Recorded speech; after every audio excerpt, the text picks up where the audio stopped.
Welcome back, Duelists. This is episode 2 of Team 240p Gold's deck profiles.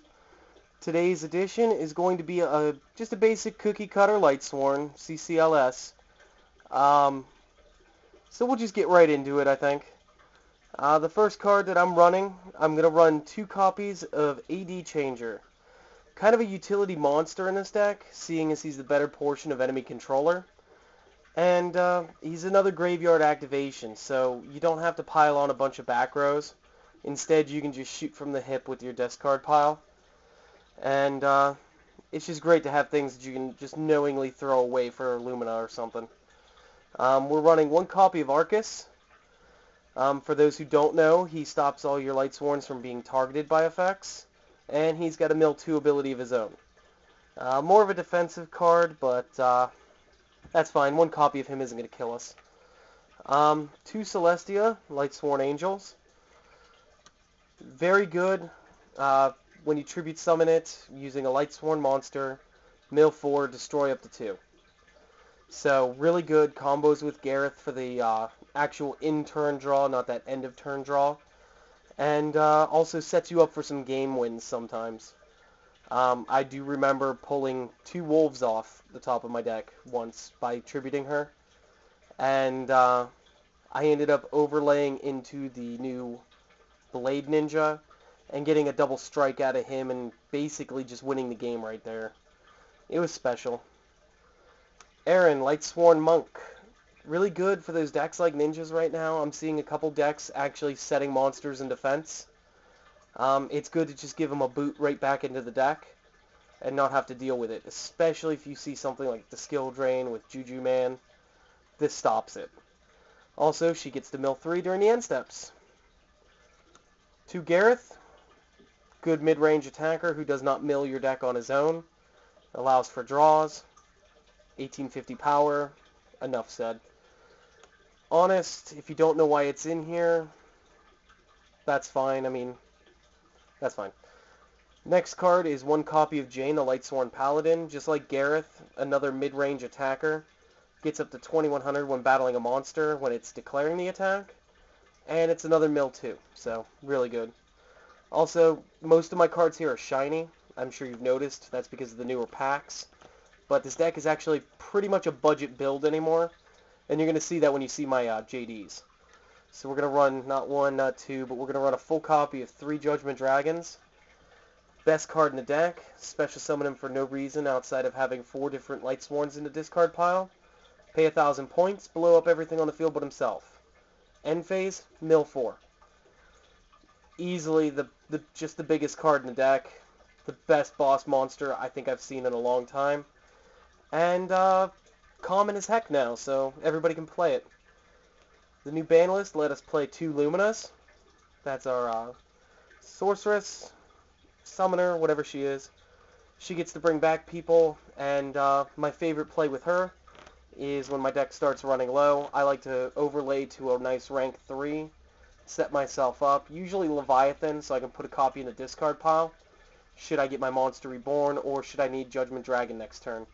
It's a great threat that threatens a better threat. Another card that just got reprinted, 2 Lila, the Lightsworn Sorceress, which is what I was looking at when I was trying to say Lumina's name. As you can see, common as anything. Mill 3 during the end step, just like Lumina. Click to defense, basically the better breaker. It's why it's used in all the Chaos decks over breaker. It's why it's used in just about every deck instead of breaker anymore. When she came out, breaker was retired. 2 Necrogardnas.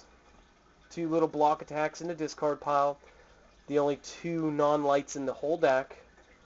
And it's great because with the AD Changers, it's really like being able to block 4 attacks. And the better thing with AD Changer too, and I have done this before, my friend, when I went to go blow up the field, decided to activate his enemy controller on it. So I was able to move my JD back into attack mode by just removing the AD Changer. So it was good. Next card, 1 Raikou, Lightsworn Hunter. Again, this card's really common now too. It's just released in the new structure deck, the Dragons Collide. He was also, he was in the gold pack, he's been in a turbo pack, he's in his original pack. There's really no excuse not to have one of him by now, because he's just a really common, easy to get card. And you can actually flip him just for the mill. You don't actually have to destroy something, so it's Maneater Bug, but better. And 2 Wolf. Even though my friends have been telling me I have to play 3, 2's been working just fine. I don't get clogged up as easily. And, yeah, 2's the number. The spells are pretty cookie cutter. We got the 1 Book of Moon, the 1 Charge of the Light Brigade, probably the best tutor of any card set in the game. 1 Dark Hole. You know, you never know when you're going to need that push for game. And this one's interesting. 2 Gold Sarcophagus. Now, my friend questioned this until he realized that I was only using it to seal away my Judgment Dragons so that they don't get milled off. And after that, he realized that basically he had a 2-turn counter until I won the game. So this is a great card, and if you decide to change this from a cookie cutter deck into a more specialized Chaos Lightsworn, Chaos Dragons, or anything else, you could keep the gold Sarcos in to get to your tuners. You can get to anything else you want. I did not put any tuners in this deck because it doesn't need them, at least in my own opinion. I do believe that it benefits from Exceed materials and Exceed monsters, so that's where I've been going. Back to the list, we got a Heavy Storm, we have a Monster Reborn, we have 1 Monster Reincarnation.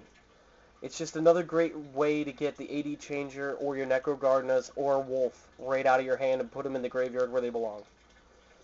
I'm going to go up with a 2 MSTs, 1 Pot of Avarice, kind of basic to this. One of the best draw cards, at least for this deck, 3 Solar Recharges. You just can't beat it. And as far as my traps go, we have a very small board of about 6 or so. So we're going to start it off with the 2 Beckoning Lights. Just another awesome way to get the Necrogardenas and get them out of your hand, or swap your AD Changers for something relevant. My personal favorite is trading for Judgment Dragon. Mirror Force because it's used. Solemn Judgment because it's great. And because of the ban list, 2 Torrential Tributes. I'm going to see a lot of my decks, they're going to be going a low trap board until I build a Ninja deck, and that's just because of Upstart Golden Ninja, being able to discard those ninjutsu arts. Other than that, this is the deck. What I prescribe for the side deck, the extra deck, because I'm not pulling those cards out right now, would be an Armor Ninja or 2, Armor Blade Ninja, a couple Utopias, Leviathan, that little number 20, the Manus, whatever he is. He does a good push for game. Grenosaurus, maybe, if you're desperate for cards. But I'd stick to rank 4s and 3s that are really good. Other than that, the next deck, I'll probably get it out sometime during the next week. I'll start the videotaping, just so I can make sure it's a quality deck first. I'm going to be doing Crystal Beasts. They've been showing a little bit of a good, like a tech element to them, and I just want to make sure that it's more playable than conceptual before I post it. But if you guys see anything that you guys would change to this, anything that you would add, go ahead, leave me a comment. Go ahead, rate, subscribe, like, favorite, all that fancy stuff that YouTube does. And we'll see you in episode 3, Crystal Beast Down. This is Kurai no Shujin signing off.